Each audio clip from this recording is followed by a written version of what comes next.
Imphal West ke Sengmai rom da sakip da ki thi khangna leiriba Khangembam Apamba ge Langla Langjin Puthokpiyu Haina Thameban Khomdram selong malaikai da Muhammad ke mera pai bisuna Wakat Pangthokhre Haiban Khomdram selong malaikai ga Apamba ase tha siki tang 18 da mayum de thokip de ki thi khangna leirakebani Joint Committee on Missing of Khangembam Apamba sing Thaiman Khomdram selong malaikai na sidra Pangthokhre Wakat Phamadu mari leina Joint Committee se convener Ilangbam Joy Kumar na phongdorakpada Police mission report pira matungda CCTV footage ki matungina mahak ase Sengmai lantholaba matung Santipur daroi boina uba phangkhe mana karigamba red zone lanthokthana sakkiba tarabsu Muhammadu da leiriba lainga ka security personnel singna mathau nithina torom labadi mahaki Meepham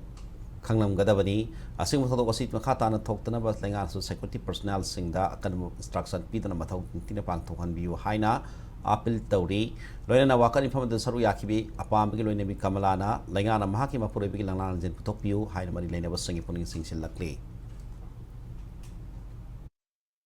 Security ki sing na pura hangdana lei matam sida kaim khangudna ma che red zone lansel chang gi bi kari gidam ta asik security lapses ei lib no haib sine khoi demand si red zone lansel mang re mi ke amang kham ni adu mang re khang khang na ngang sine chang hi matam da security na man section na pharam ga tar naim halon halan tar ga ngasi apang si mang wai sai tong na makha ta na security lapses leir ga di makha tan ju mi ji mang hi ne khoi apam sina aroi bo hin bi ba red zone area haibudi phayeng do oiro sengmai gi da bo oiro palen da bo oiro haidam pham sing sia masi security sia ela ro hin bi ba koi demand di Santipur तारिबा security सिंजा मोइसि मतिक सादे मखोइगी लापसेस नि मतिक सादे मखोइसि action Lakhan तो N पुरो फंगना थिबियो